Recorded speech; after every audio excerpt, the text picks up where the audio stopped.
All right, we are back, and we are Insane Asylum. We do investigative talk about all things paranormal. And we are here tonight with Jay Bachochin. And Jay, how are you doing this evening? I am doing great. How are you guys doing? I'm doing great. Staying away from this stupid virus that's out there. Hey, it's the best way to stay. Yep. Got to You keep know, safe. I've actually been very lucky on that. I have not, since all this has started, I have not had to test yet. That's So good. I actually yeah. heard the CDC was talking about slowing the testing down because they were getting some more false positives than that. Yeah, Hey, that's the biggest problem. Anyway, so starting out, I'm going to ask you about you. Um, it's a question that I normally start with all of our guests, and it's to help people get to know you a little bit better, especially if they haven't seen your website or anything like that. So, what got you interested in the paranormal, and what got you started in the paranormal? oh, that's great. Now this is gonna be long winded, so That's fine. be prepared. We got an hour. Go for it. You know what? I've got to say, I was always the oddball kid, I guess. Growing up when everybody's outside in summertime, playing softball and everything. I'm downstairs watching Godzilla movies or Frankenstein movies, Creature That from the Black. sounds like me. Yeah, yeah, we're dating ourselves, right, when we go that far back. But honestly, I've always been into uh, just the weird stuff. I guess you'd call it the fringe now, but anything Hmm. weird, I was just all about. So pretty much, just going through my younger part of my life, those are the things that really fascinated me or I showed interest in 1977. I was about 10 years old, and my mom and sister were coming home from a school function on a Friday night. And I remember my sister, just a year older than me, is coming and crying, saying, "We're being invaded. We're being invaded." And she's crying. And we kind of walk out. My mom's like, "No, there's this weird light that we've been following, or it's been following us ever since we left the Hmm. school." So my other two brothers, my sister, and my mom were all looking up in the night sky at this. For lack of a better term here, it was your UFO. It was spinning, silent. It was low. Uh, Best way to say it is maybe 300 feet high. Up. It wasn't way up in the sky, and this thing would just kind of like pulsate, kind of move around, and then it would blink out, and it would be across the sky, still in our sight, with it within a second. It was just like zoom, it was there. Then it would do Hmm. the same thing and hover for a couple minutes, and then boom, it was across the sky, but we could still see it. So it stayed within our vicinity, and the final one was going across. Now that there, because I was already into the weird, the fringe, I was like, whoa, And then I found out my grandfather out of Chicago was in the early chapters of MUFON out of Chicago. So we had a really big bond after that about finding out that he was kind of like a younger version of Fox Mulder, searching for the truth. And it was really cool. So ever since then, I've been into, I'd say my jam was aliens and UFOs. I was just so intrigued and couldn't get enough documentaries or movies or anything like that. Close Encounters of the Third Kind always fascinated me. So, throughout my life, I have seen different weird objects that I can't say if it was a normal aircraft or not because of the way it moved. That's the only thing I could say. If you're looking at a star and it doesn't move, it's hard to say, well, look at that UFO. Or if you're seeing a plane coming at you with its lights on, it's really bright, but it's not moving because it's coming straight at you. It's a plane. I'm talking about the things that just move differently in the night sky. So let's fast forward. We go through the 80s, see Ghostbusters, that how intriguing, how cool would that be to go out and, look for ghosts and everything. Um, during that time, I saw a movie called Mysterious Monsters. That was probably in the late 70s as well, though, where they showed Bigfoot, Loch Ness Monster, and the Yeti. Um, Hmm. You know, and I I remember saw, those. yeah, I saw the PNG film back. I'm from the late 70s or the 70s. I All was right, about 10 when We Elvis died. all So are. exactly. So you guys know You what I'm two have talking me about. by a year, and that's it. The you know, but even seeing the Patterson Gimlin film when I was young, I didn't see what the big hype was because I thought it was a guy in a suit. I mean, I really did. Just seeing it off the movies. So I always put Bigfoot in a category, non aliens or ghosts, but more of unicorns and leprechauns and fairies and folklore. right, Because you know, you're thinking how many people you know hunt or went out, then how many, when you get older, find out how many people researched Bigfoot. Hmm. And I'm like, well, where's the body? And every body they pull up, like Rick Dyer in the late 2000s, was a hoax. Everything's a hoax. So therefore, Bigfoot is a hoax. So I didn't pay any attention to that. So getting into, you know, more of what I do now, it wasn't until 2006. Me and my wife went on the East Coast honeymoon, kind of an amazing race type thing. We didn't really have a destination. We just Hmm. kind of the coast. We ended up in Salem, and it was right near Halloween, so we went on a ghost tour. And I really found that intriguing because the only thing that was on TV at the time was Ghost Hunters. That's it. There Yeah. wasn't any other paranormal show, which made that show to me real. And I really thought after doing this tour in Salem that when we got back to Wisconsin that we would, I don't want to say form a team, but it was kind of a husband and wife quest at first. And Hmm. we were just going to go to some graveyards and look around and get the devices, get audio devices to see, because I really want to know if that was real or not, because it's like, hey, I'm no dummy. Anything on TV, you know, it's all entertainment, no matter what right, you right, watch, It's all right. hype. you know, Well, and for the yeah, ratings and the money. well, right. It's all about advertising, the money, and the almighty dollar. So I wanted to go out to see if it's, you know, if I could experience something real, or if I could help try to either a debunk it or figure out what it was. Hmm. Well, some of my friends got wind of what I was doing, and next thing I know, I had a team that you know, we had to come up with a moniker, you know, and the moniker, you know, just like what is it, the Atlantic Pacific Society, TAPS. Hmm. We were Wisconsin Paranormal Investigators. And you did that in 2007. Yeah, 2007, exactly. Yeah, I had my own MySpace account, you know, with some I cool remember music MySpace. going. It's back, yeah. Yeah, It's still and around. I'm surprised. we got all of us in black shirts doing the, you know what I mean, that the classic, yeah. Okay. Well, actually, it's funny because that's why I change. I don't go black, you know. I go all blue because it's like I want to go a little bit away from what the cliche is, but that doesn't matter. That's just me. So we formed a team, and then we finally got up a website in 2008, and we actually started getting people requesting us to come out to look. That And must have been pretty easy for you. yeah, It says here that you're also a graphic designer, so that must have been real easy to design that website for you. oh yeah. I mean, I love it. You know, you give me a project to work on, like Bigfoot or even ghosts, UFOs. I love doing that stuff. And you know what? But the thing is, that's what we wanted to do, and it's the only way to do it, because you could go to every cemetery there is, but you're outdoors. It's an uncontrolled environment. You really don't know what's out there. So, long story longer. For those 5 years, we were really doing a lot of. We went to Ohio State Reformatory. We do businesses, houses. I've experienced some weird stuff.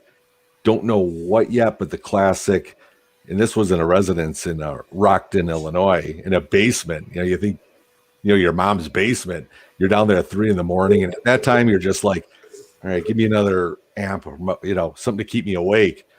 But something did light up, and actually, I felt it go through me, and that was. I mean, at this point, I'm all, you know, I'm almost tired. You know, the hype is Right. over that you're there at 7 o'clock at night. Now it's 3. You're like, all right, let's go. Whatever this was, it felt like it went through me, and it was ice cold. And I looked at my arm, and I wasn't scared or nervous or anything. But I looked at my arm, and I was just statically charged. I Hmm. mean, every hair on my I could feel it on my neck, my legs, everything, like a cat. But I wasn't scared. But I'm looking at it, and I did document it. And we've caught different paranormal type things, still Hmm. inconclusive of what it is. And 2012, uh, I live so close to Bray Road that, like I said, the Wolfman, all those different creature feature things always fascinated me. I'm like, come on, we're 13 minutes away from Bray Road. Why don't we just kind of go just tour it? You're not supposed to get out. It's all private farms. And if you get off, old farmer Bray is going to look at Brown down the street saying, hey, you got somebody on your land. They're close to that bunch up there, but you can still tour it. It's a public road. And we did that for a good year. And we'd take some of these back roads because it wasn't just Bray Road. It was the side roads that Oh were yeah. eerily, just crazy. But we ended up in the southern unit of the Kettle Moraine.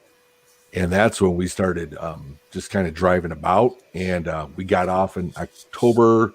It was 2013. 4 of us. We went out there, and I had my real crappy tape player with the IR on it. And we're just kind of walking. And I kid you not, I'm no Outback Jack. I don't want to say I've been out wildlife hunting my whole life or anything like that. But we heard what almost sounded like a simian type, human type yell. And it was really, really weird. And we heard about 5 calls of it. I was able to capture one of them. But none of us were able to identify what that animal was. And at that point, like I said, this was a long-winded answer of me getting to that point, was saying, is there something to the Beast of Bray Road or even Bigfoot? Remember, I didn't believe in Bigfoot at all. And at that point, after hearing that, not being able to identify it, not even to be able to get any other expert hunters that I know to identify the sound, they could speculate what it was, but I'm looking for proof. My motto has always been to hunt the truth. You're not hunting with a gun. You're searching for that truth. That's what You're you looking want for to know. answers. Yeah, and that's me. I'm not worried about trying to capture something to prove to the world that this thing exists, because let's face it, 50-50 split, no matter where you go, no matter anything in life, you can have the best evidence and it's going to be CGI to somebody, or it's going to be fake, or this guy's been doing it so long, he's been on so many podcasts and radio and TV that he found it or whatever. But it's like, I want to find it for me. Secondly, my wife, so she can stop rolling her eyes at me. She's supportive. She's very supportive that I do this and thinks it's possible. Maybe not in Wisconsin, like Bigfoot, maybe being more in the Pacific, Northwest like that. But I want that even for my kids. My 9-year-old daughter, whenever I leave on a weekend night to go out, she's like, you better bring home Bigfoot or I'm going to be disappointed. And I'm like, oh, that's such a tall order. You're putting the pressure on me. But I always say you can't hunt the truth sitting at home. I mean, it's great to get the knowledge and learn everything you can from whatever you can dig up to read, books, and gain that knowledge. But there's that knowledge, then there's being out in the field knowledge, and you do need both. Don't get me wrong, but I always feel like if I'm sitting here, something's going on out there that I'm not going to be able to document for myself. So 2013, as I would probably say, is when I finally said, maybe there is a Bigfoot out here, So that's how I got into it. So in 2013, did you go back and really examine that Patterson footage and come up with a... You know what? No, not yet, because again, I've seen that so many times. And honestly, if you even say Bigfoot, in fact, my first video that I put out for my Facebook page, I moved on from MySpace. But we went on to, I posted something and I couldn't even say we think it's a Bigfoot. I think I said in 2013 that we're looking for some woodland creature. That's how I phrased it. I didn't want to say Bigfoot, but let's be honest, you say Bigfoot now, it's the butt end of a joke. It's like, hey, I'm looking for unicorns. Okay, Jay, So when I got back, like you were saying, did I go examine the Patterson film? No, not yet. I think I was looking more for, you've heard of the BFRO, obviously. Um, Mm-hmm. where they have something. So I'm like, oh, let me check to see if there's been any sightings here in Wisconsin. Talked to Linda Godfrey. She's the hub here in Wisconsin for Hmm. Beast of Bray Road, Bigfoot, or Right. any other creatures. So since we were friends, I would talk to her and get some, sightings that might not be on the BFRO or whatnot. And I'm like, man, maybe there's something to it. And that's when I started going out every week, pretty much. I mean, besides deer season or Christmas or my wife's anniversary, I'm out there in the woods, and it's not always the same day, but I'm always out there. As a matter of fact, the best thing about that is I kept going out after hearing the vocals of whatever that was. I kept going out, right? And nothing. I mean, it's just like any other normal hike. Finally, one time in February 2014, on a Saturday, we had a babysitter for our kids, and my wife's like, "Hey, you want to go hiking in the kettle?" And I'm like, "Hey, you don't have to ask me twice." She just wanted to go for a hike. I wanted to go for other reasons, I mean, I'm keep my eyes open because I knew we were going to hike, and that's when she's walking 50 yards ahead of me. I was following her deep, 2 foot drifts, fresh snow still coming down. And she's going up around the bend just a little bit. And all of a sudden I see these big divots going across the path. And, coming up to them, I thought maybe a deer, the way they put their legs together and kind of come down a kettle, Right. a rabbit. But these things were big, and they were going over the path where my wife was just walking. And that's when I was noticing it. And I'm like, damn, it looks like a foot. I mean, almost like a bare foot, but just an impression straight down. But then I looked further because it was such a white powder. Right now, I kind of enhanced them so you could really see them, like on my website and that. But all of a sudden, I saw another one and another one and another one. And I'm like, we measured these, and they were like 53 inches from like heel to heel. And honestly, I think at that point, because I was still kind of, maybe what I heard was an animal that I couldn't identify, and maybe people are just, seeing things. But but after seeing that and the way it was and the way it snowed and where it was in the middle of nowhere, that if somebody was trying to hoax it, they never came forward. And honestly, if they hoaxed it at that time, it was snowing, and within an hour, those prints would have been filled in anyway. You wouldn't be able to see them. So Right. I'm like, hey, yeah, there they are. So as you can see, yeah, that's the first one that I saw. Look, I'm pointing like you can't see me. That right there. Right. The first one is the one I first noticed. I didn't notice the other ones. If you see them keep going, right? And you're on the site, right, where you can go down to the strides.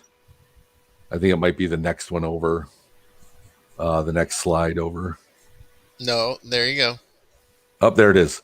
So you see how it's almost, and I didn't know this, but it's almost in a tightrope type gait, which I didn't really realize at that point. But those were 53 inches. Yeah, and they're not that far. They're not this way apart from each other. Right. They're like almost in line with each other. Yeah, it is. It's, to me, that just blew my mind, because if you also notice, and you've got to look at all the surroundings, there's no disturbed snow around it. That's what I was really looking for, like the old Little Danny and The Shining, Right. backstepping and getting off to the side and hiding the snow. I noticed that it goes through some brush there. Was there any evidence of the brush being broke or pushed to the side? No, and that's what I was going to say. Good, that's a great observation. Whatever this is, looked like it was stepping over everything, as if it either had long legs, big legs, or I don't know, but whatever it was, I didn't see any, just nothing broke. You can see that it's like a step over everything. Right. Did you And happen to follow them or I anything like did. I did. I counted up to 12 of them, and just almost where you can't see in the picture anymore. And again, this is a rookie mistake. I did take a lot of pictures from this angle, but I should have videoed the whole be following it and everything. But that? Hmm. it's again, I nothing I can do about it. That was in We 2014. learn Well, as yeah, we go. yeah, and that's Exa- exactly right. We learn as we go.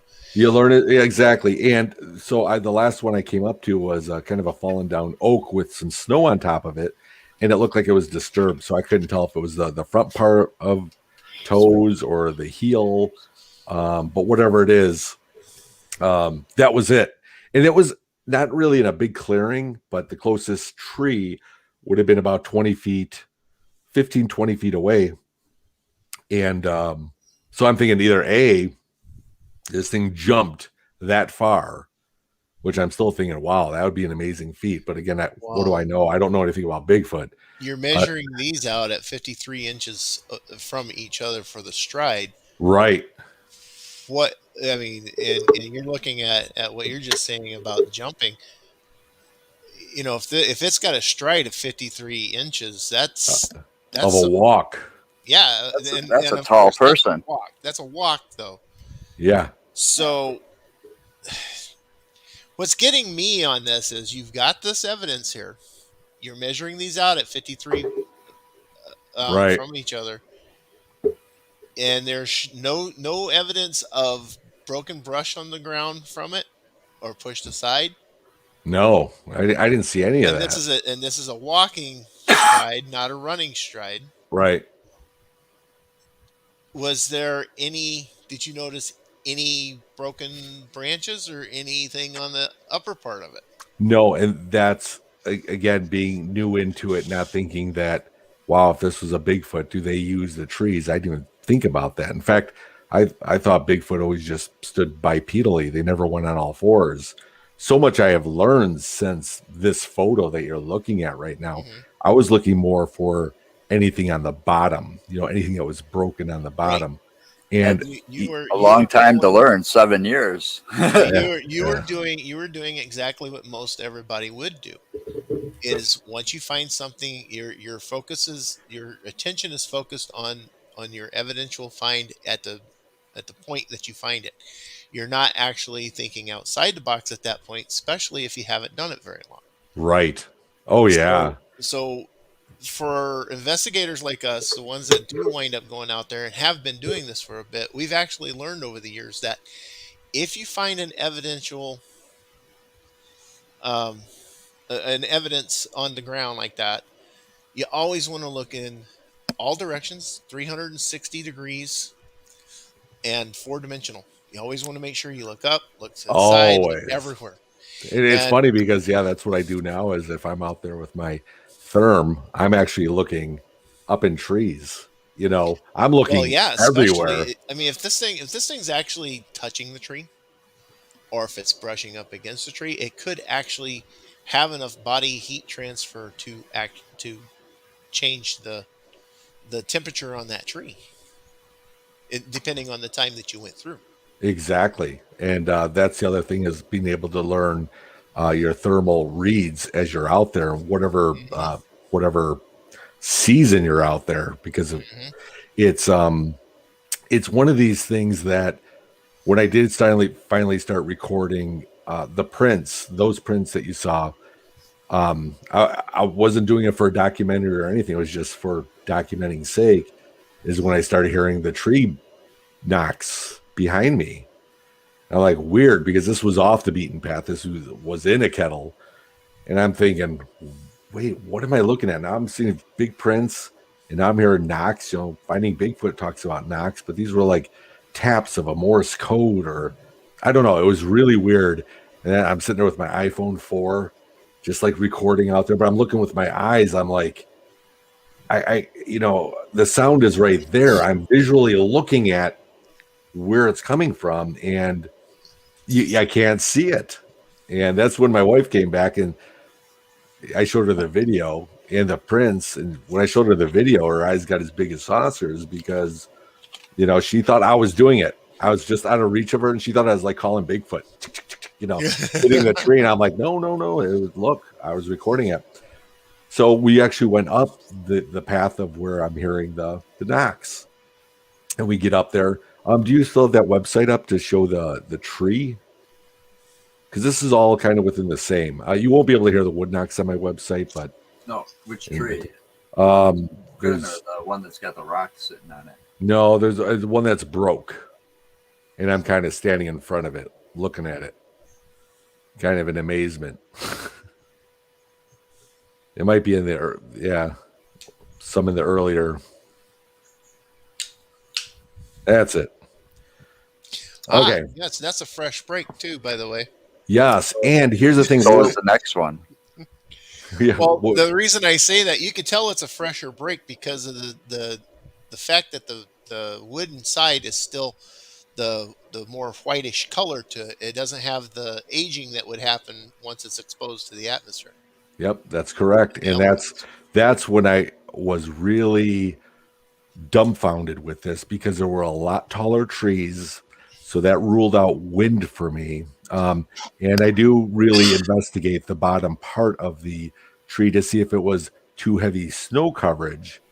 But here's the thing: it's like where the break is, I'm 6 foot, so where the final part of the split is around 7. 7, Yeah, 7, 8, yeah. So right there.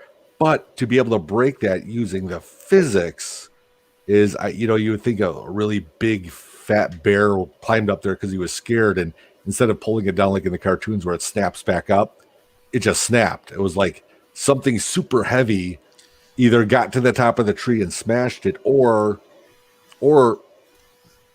again, depending on where, but around the 10-foot mark is where it could be pulled down. Right. But there also could have been evidence along that trunk area too, where you're saying up at around the 10-foot mark. There could have been something there that was left behind. Especially the kind of strength it would take to pull that down like that and snap it. Now I really want to get out to the Kettle Moraine Forest. Now, We've been talking about it since 2019. Right.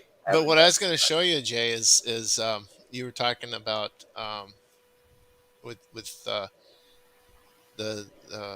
think you said something about the difference in temperature as well with your thermal camera, right? Right. This is one of the toys I use.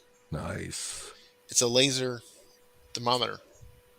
Yep. So this will at a distance, even using the laser on it, I can take a surface temperature.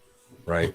And I used to have one. I used to have one of those back, and I don't know what happened to it, but I used a lot of that for when we did investigating ghosts as well, right.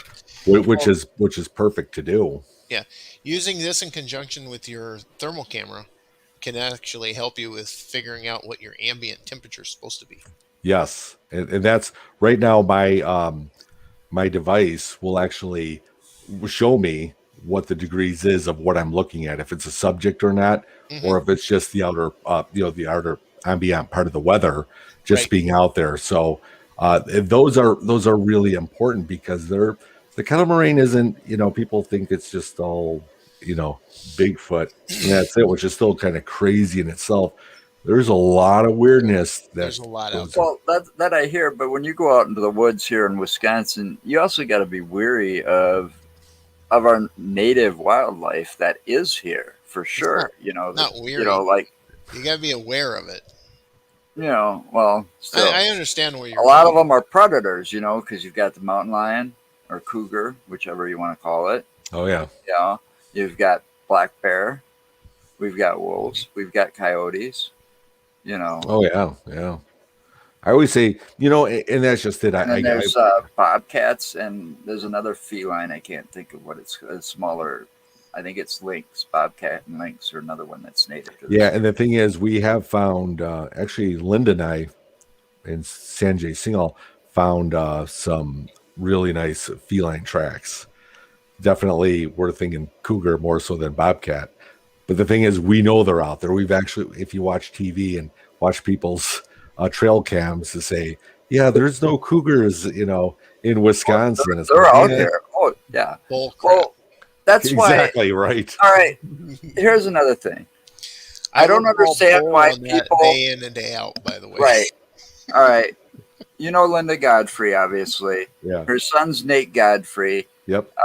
Last year, I think it was, they premiered their new documentary The black. to the Paracon. Yep. yeah, the Okay. Wildcat Mountain. The Return to Wildcat Mountain. All right. It's about a so called Black Panther. Panthers don't exist. Okay. I mean, it's either a black, a jaguar or a leopard with that melatonin Pigmentation. disease or pigmentation disease, Mhm. right? Why can't a cougar have the same disease? Why Well, not? lions do. But these people There are are saying that. pictures of black lions and white lions. But if you watch that documentary and heard what I said, the DNR and these people were denying that a cat even exists out there, Right. a black one, of all things. Well, Come on. come on. It could have been that zookeeper who, one escaped. Right. I've I seen like him in the right, but I've seen him in the zoo all the time. Oh yeah. Okay, you can either see you'll see the spots in there, sometimes in the black leopards or whatever. That's what they call them, or whatever, panthers. But they're either leopards or jaguars or something along those lines. I don't see why another feline could be that way. Well, If your it common happens to a house couple cat. other breeds, yeah, it happens to house cats all the time. Yeah, You your get Yeah. house common cats house that are cat. pure black. That is actually a relative of those type of See, cats, and you have all different colors in but them. for people saying that thing does not exist out there, I watched that documentary more than once since then. It's foolish. Yeah. But that's what I'm saying is you've got these people that, well, let's just face it. You wake up, go to work, come home from work, either until the weekend, then you go out to a friend's house. Well, before the COVID days, I should say. People are all going A to B all the time, and they never do stop to actually look around. So if we're told by the DNR that there are no cougars out here, well, there must not be any cougars because that's what the DNR said. Now, let's I don't dig, buy it. dig a little bit deeper because Mhm. it is out there. And a lot of times people will say, Jay, you're crazy for going out there because we go out no lights, if anything, a low red light. And I do this for one purpose. When I started in 2014, I was going out there with lights ablazing with my HD camera going. We're just walking around. I'm like, I'm gonna find this Bigfoot. And then I thought about it when we're out there in the dark and we actually turn the lights off. And if you saw a flashlight walking towards you on the same path, all of a sudden there's two flashlights. Yeah, right. What's your first instinct when you're over there? You're like, well, who the hell is this person? And I don't know what their intentions are. What if they're out there? They don't. So that puts the fear in us, and we take off, go a different direction, or whatever. And so I thought at this point, you know what? If I'm going to go out there and look, I don't want to be coming out aggressive, in any way. And I've had a lot of luck that way. People think that every time I go out, something happens. But I'll tell you, 14 out of 15 times I go out, nothing happens. On that 15th time, maybe something, but still inconclusive. And that's what you have to do is be tenacious about it, have a love for it, have a passion for it, and just keep it up and never stop. And that's what I do. And I still get joked on from it, from the people that don't believe in it. And I understand they need to see it to believe it. Yeah. I mean, they're Yeah. not going to, some people aren't going to believe it until they actually have their own experience of some sort. Have Right. their own experience, or they see Right. the proof right in front of them. I've been And- kind of open-minded to this kind of stuff and all kinds of things most all my life. Yeah. I don't know why I've just, Bigfoot exists, possible. I mean, maybe it's because a science teacher when I was in high school, he said anything's impossible, and we tried to debunk him, and every time we did, he had an answer to make it possible. Oh, exactly. So it's basically when people say that to me all the time, I only leave them with this one saying. I don't try to convince them. I always say, you know what? Go out and discover it for yourself. That's it. It's the only way that I would be able to prove what I've experienced or what I've seen. Mhm. That somebody like who's going to have that doubting Thomas mind. And I understand that. That's where doubting Thomas came from. Seeing is believing. But, they say if you believe it, you'll see it. You know what I mean? It's that the double-edged point there. So it's like, the first sighting that I had out there looked like a long, mangy, thin chimpanzee. That's what it looked like to me. And it was in the dark. I was out actually with Mary Marshall, Paranormal MD, and we were doing a stakeout over the kettle where we found this structure. And it was in January 2017, and you could see like an animal without lights on. Every tree, every branch, everything. We're sitting on this 300-foot kettle, kind of looking down, getting situated. It was cold. Found a big, huge stump log, a branch to sit on. And I'm always recording audio, but I'm not recording video at this time. So she's looking over my left. I'm looking over her right. We're just getting situated. It's gonna, light a cigarette, but I didn't light one yet. I'm just getting all situated, and all of a sudden I'm looking over her left shoulder, and I'm looking at what looks like a lanky, huge chimpanzee, kind of in a squat position, but not fully with its butt down. And I'm looking at it, and my eyes are focused. I didn't use a light or anything, so my eyes were well adjusted. And all of a sudden, this thing moves behind this brush and tree. And it was maybe about a 2-second sighting. But here's the odd thing: is the thing never moved. It was like it was a statue sitting on a pallet with wheels, and somebody just like pulled it behind the trees. The thing never wobbled, never moved. It just glided away. And I'm like, wait, what did I just see? Because people are always going to say, Jay, you're looking for Bigfoot so much that you are going to see it because you want to see it so bad, or that's what your mission is, right? Or what I'm after. But I'm like, if I was going to see it for the first time, I'm thinking Harry and the Hendersons, bipedal, standing up on two legs against a tree, going, "Hey, how you doing? I'm Daryl," or whatever. I didn't expect it to be on all fours, and I listened to like Sasquatch Chronicles, a couple other different. I like to hear other people's reports more than anything, where it's not overly embellished, and maybe 80% of the people do embellish it, but you're always going to find that percentage of behavior. And some of what I'm hearing from across the states, sometimes not even in Canada or wherever, it's happening here in Wisconsin. And I'm like, is that just a coincidence, or is this how we need to put pieces together? Yeah.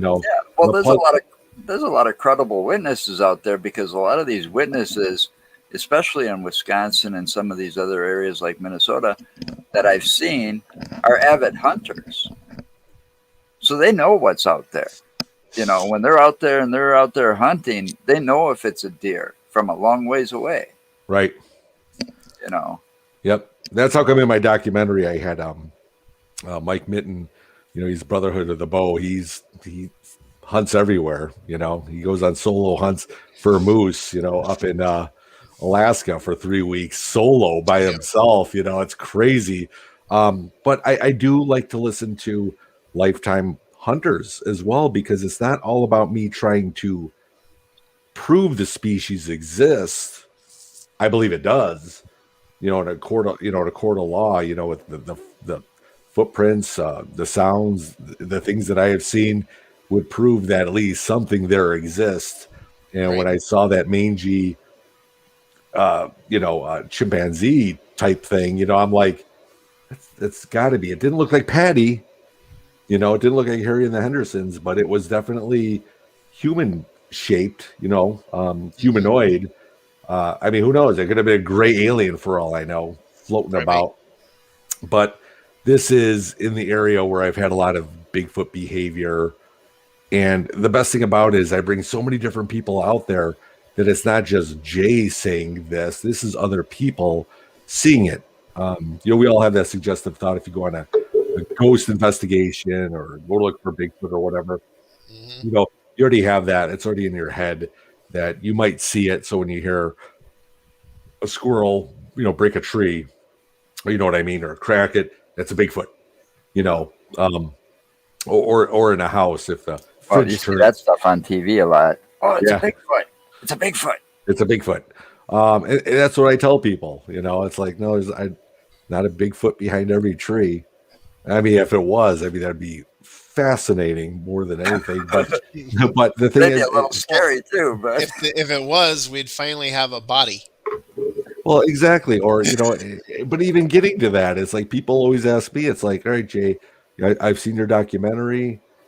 You seem believable, which people can take it or leave it for what I say. I don't try to add fluff to anything or, right. to embellish anything, but they're like, still, where's the body? And it's like, I have all the answers. I'm like, I don't know. I mean, what if these are not animals? What if they're Well, first people?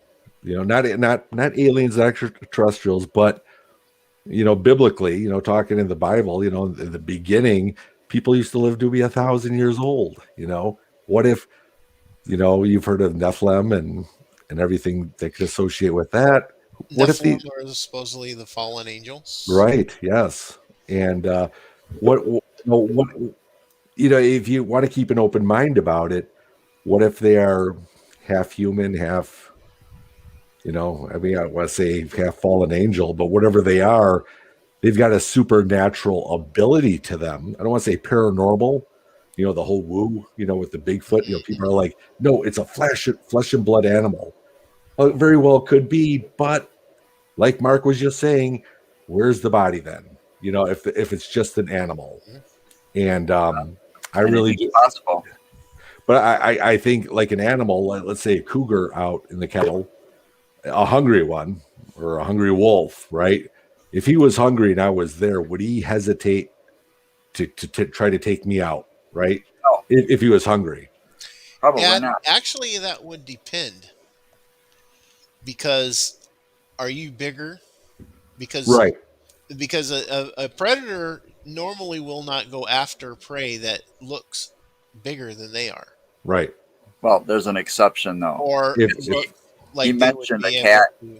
He mentioned a cat and he mentioned wolves. Wolves Yes. are pack hunters. Yes, they right. are. Like, yes. By the time he notices that wolf, when he's out there, he's surrounded. The other one's at you. Yeah, So, yeah, exactly. I almost think of like the how big raptors. you are. The But wolves will I'm take out a saying- big prey. But I am saying though, even the wolves, because if you exhibit the ability to fight back, the wolves will even. Yeah, and I know that if a pack, one of the wolves or any of the pack gets hurt, then they're going to get ousted out of the pack because they can no longer hunt. I guess what I'm saying is, if a predator was going to go after you and it was really hungry, this is just all these hypotheticals. No, I'm sorry. Oh no, which is fine. I'm just saying, an animal wouldn't hesitate to try to take you out if it was really hungry. No, it's desperate Right, action. No, yeah, And it's desperate. Survival instinct. Survival. Survival However, I think a Sasquatch, and this is my opinion, because I've been doing it for almost 8 years and I'm still live to tell the tale, is I think they have one thing that's different from the animal, and that's consequence.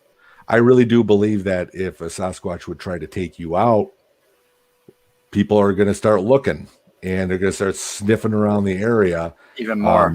Exactly, even more, and they want to have that, that peaceful unity, within the kettle, or whatever woods or however right. they've been traveling for all these years. Right, Yeah. and at that point, that theory is where it shows possible intelligence. Well, right. That's what I was just going to say. It brings up that it's intelligent, so that would give you that it knows its environment well.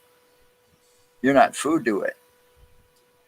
Yeah, right. I mean, So, yeah. and if you're not carrying a gun or something like that, you're not posing a threat either. Well, They're smart enough to find their food if they're hungry. So I think even if a Bigfoot's hungry, it's maybe going to watch you to see what you're going to do. And then if you don't seem dangerous, it's going to go off and find its food because, people have seen it fishing in rivers and catching trout like a bear. There's been rumors of it killing deer, and we all know there's plenty of deer in Wisconsin for it to eat. Oh, plenty. But it's like going to that. It's people will ask, "Hey, Greg, how you doing?" See his comment there. is I look at that and all right, here's the crazy thing. I'm no longer trying to look and prove Bigfoot's existence. I really feel the next step in what I feel I'm called to do is to make contact. Crazy as that sounds, as dangerous as that sounds, as ludicrous, no matter how you look at it, it sounds crazy even when I hear it. But the thing is, I don't go out packing a gun, a firearm, and there's a reason for it. And people are like, you are just crazy. But all right, I understand that safety first. I've got my 21-inch machete. I've got my deer knives everywhere. I got my bear spray. Anything to keep anything real high powered. 1500, 2000 lumen flashlight. I look at it that way, but I also feel like if you are going to look at the senses, what they can feel, like how a dog can sense fear. Mhm. I'm thinking that they're so sensitive. Sasquatch is so sensitive that they would actually pick up on your confidence. Even if you're concealing, you're packing, you're out there, you're confident walking out in the woods no matter what, that nothing's going to touch you because you can defend yourself.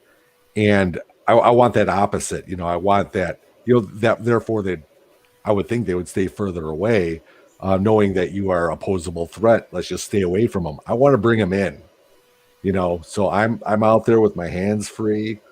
I'm Mhm. talking to the woods, the raccoons, possums are laughing at me because I'm waving at the woods. Hey, how you guys doing? Hey, it's Jay. And they're just like, who is this guy? Move along, move along.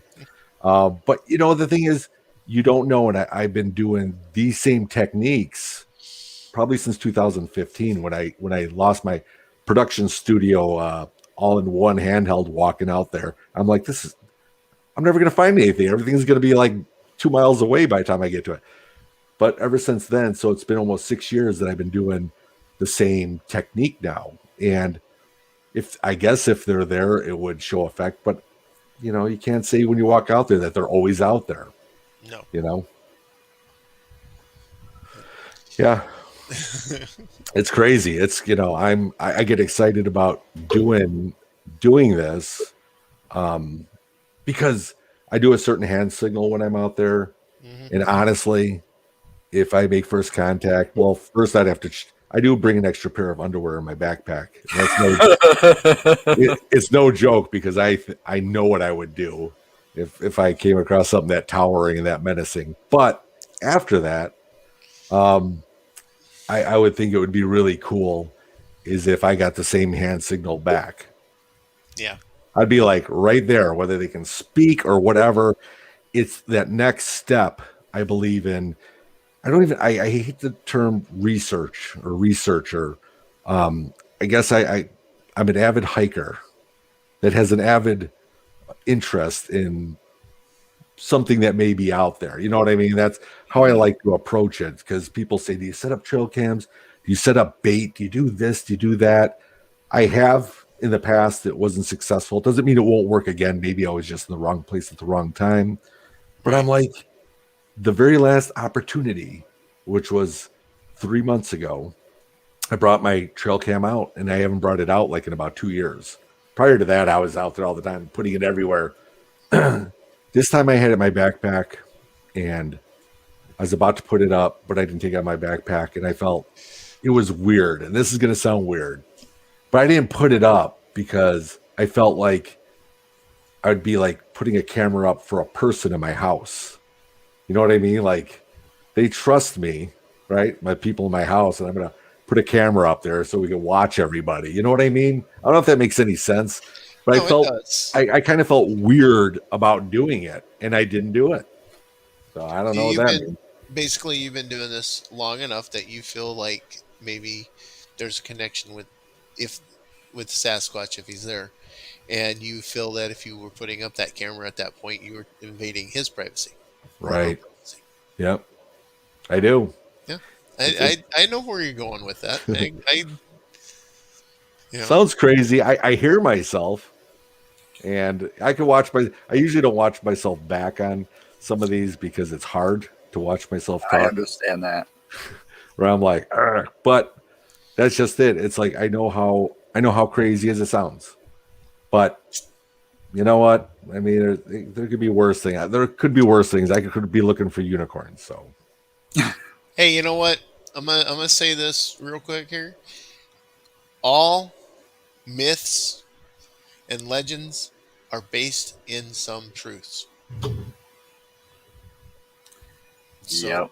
unicorns may actually exist. Well, it does exist. Think about it. All it takes is a goat with a birth defect to have only one horn, because that's what unicorn means, one horn. right. Yeah, See?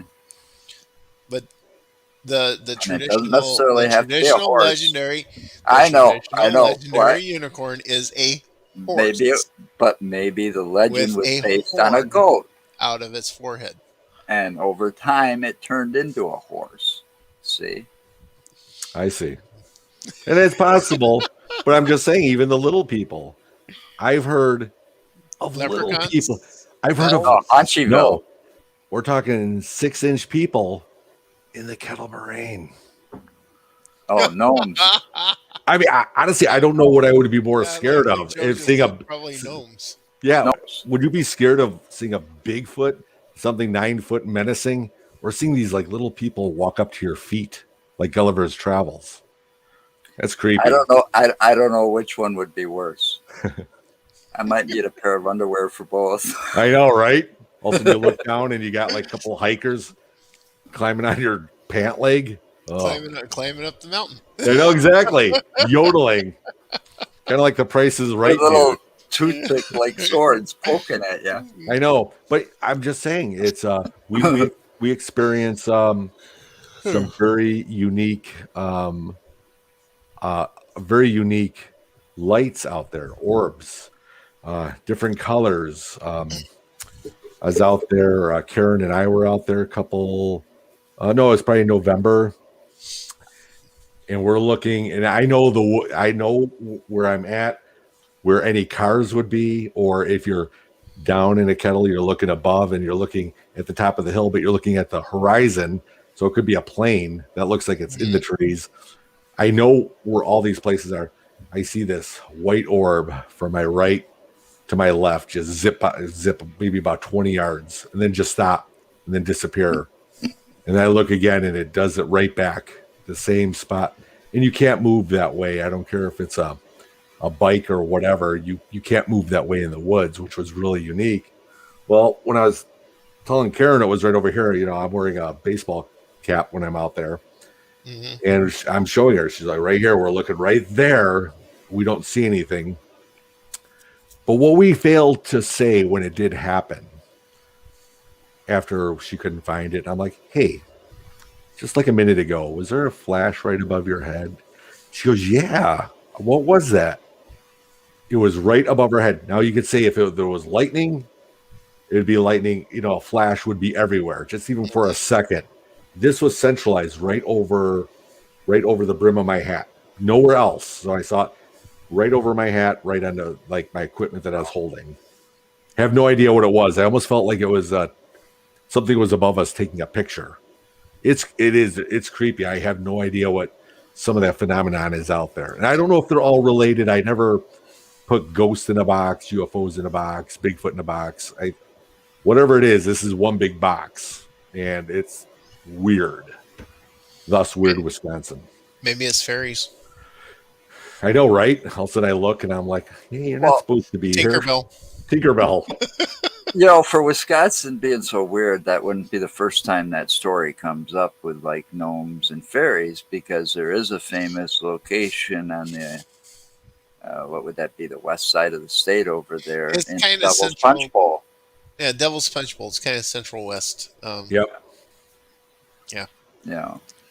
That's said to be basically a gateway to the fairy realm. Yeah, the thing is, I don't know what we're dealing with. I love doing it. I have a passion to going out there and with anybody. Like if you guys ever wanted to go, I've been having fun doing this. Hey, the last couple of years, you want to hook up some weekend? I'm there, buddy. Yeah, just wait for winter to be over. Cold doesn't go well with me. For him, Not, yeah, exactly. I was Now just winter's over with.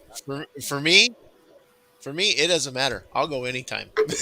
see, and honestly, that's why I say is if the truth is out there, it's out there in -12. It's out there in 90-degree mosquito-y fested.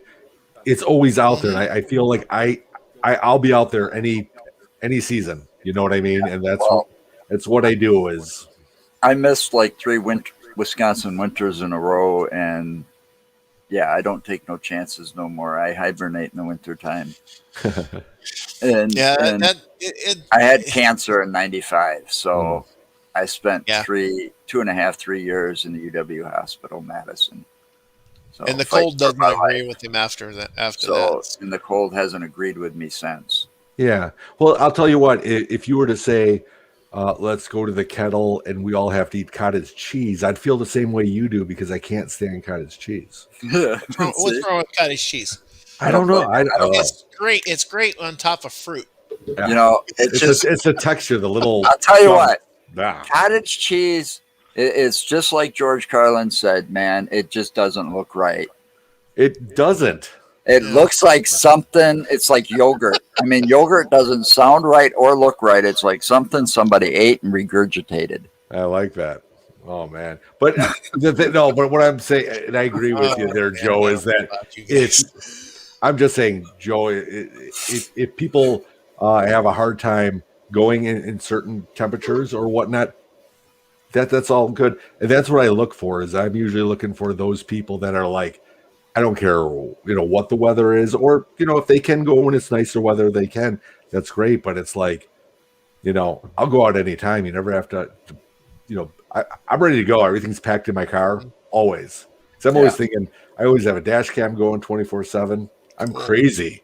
I'm like, if I ever Well, see anything, I you have my know, equipment. I'm jumping out. well, I don't think, in a way, as a paranormal investigator, I've started to learn that you can't have too much equipment sometimes because sometimes the strangest things happen when you don't have a damn thing to record it with. You know, like one time we did an investigation last Halloween and we had a light flicker on us that shouldn't have flickered, and no body camera, nothing. We were just going out for a smoke, you Yeah. know. Yeah. And it's like, Yeah. It's a one light in a series of three lights that's hooked to the same switch. So it was the middle light, Right. and it it just flickered. flickered. It just like But flickered, and that was it. thank God I wasn't the only one there that witnessed it, though. So I mean, I wasn't alone. So I mean, Oh, no. I hear he you. would have. Mark over there would have definitely thought I was crazy then. Oh, you're just I getting would have never senile. let It's him do it. old age, you know. Well, He doesn't let me live nothing down. Not that's even how when I stepped on the deer at that Sanatorium Hill almost. it's crazy because if people look at this and, I'm out there with Mark, let's say, and I'm looking to my left, you're looking to the right, and you're like, dude, I just saw it, and it was glowing, and it was a Bigfoot, and it went up into the tree and it disappeared. I'd have to turn and go, oh, really? You know what I mean? I would be like, I didn't see it. I mean, I'd believe you if you're hunting the truth and really looking for it, and depending on your expression, if you weren't snickering at me while saying it. But what I'm saying is, I agree with you. Having somebody see, like in my documentary, three of us saw these beady red laser eyes without any light on them. They were just showing up in front of us. We couldn't tell exactly how far back they were.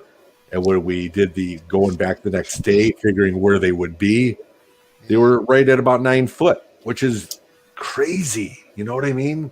So Yeah. it's good, like you said, Joe, that at least other people saw the flickering light and they didn't think you were crazy. So Yeah, he I would agree have with let me live it down. You know, but we've known each other 20 plus years, so we go way Yeah. back. That's the way it goes with us. So. that's good. Yeah, okay. And so is there any websites that you have that you want to plug besides the one we got scrolling here? Yeah, I like that. Jay can be found for finding Jay. That was very clever. I like that. That's my main website. You can find me on Facebook as well. And I do have pages linked, which you can also find on my website. So realistically, if you ever want to get a hold of me, you can message me there on the website and or get to Facebook or whatnot. Now, I do have my documentary. It's on Amazon Prime. It's been on there since July of 2019. I do have really professional burned 1080 Blu-rays as well for anybody that likes to collect. I like to collect. I don't like just to buy movies and then they're just all digital. But I know this is the streaming age. However, the one thing people may or may not know is I did a special bonus material, Finding Jay, and it was actually supposed to be on Prime and piggyback onto my film, but because I did it a year apart, Prime looked at the special edition as a new documentary, which was more extended interviews, trailer, gag reel, all that stuff, and they looked at that and it's against their community guidelines. So they uploaded it and they said, nope, you can't do it. So I'm like, well, I have a film here. It went on YouTube. It's on, just look under Jay Bachochin. That's my YouTube channel. And it's a Finding Jay special bonus material. And it's about an hour long of extended interviews of what you see in my documentary, some deleted scenes that you haven't seen. And it's the gag reel, I think, is the best because, well, let's face it, when you're out in those woods, it's not the paranormal things that happen to you. It's the human nature. And it's fun. It's been a great journey so far. And I can just imagine when you're out with your wife, the things you could have. Oh my God. And the thing is, I record everything. You know what I mean? It's like when I'm out there, I'm a walking surveillance. So, and the thing is, I keep everything. I've got a couple 5 terabyte drives just full of photos, videos, but everything marked. I always do a testimonial at the end of every one of our investigations. So that's the first video I go to see what happened. Then I can start diving into the audio, diving into the photos, and so on and so on. But yeah, so you can find me on my website, Amazon Prime, Finding Jay, or YouTube, the special bonus material. Cool. That's about it. All right. So thanks again for popping in with us. Yeah. Thanks for having me on. Yeah. I enjoy talking with like this. Remember to stick around for a couple minutes here. Oh yeah. Sounds good. And Friday, we will have retired City of Madison firefighter Lisa Van Buskirk here. She also gives tours of the haunted side of the UW-Madison for ghost walk tours of American Ghost Walk tours, I think it is. Mm-hmm. And that's it. So stay safe. Thanks for watching. And just remember, anything's possible.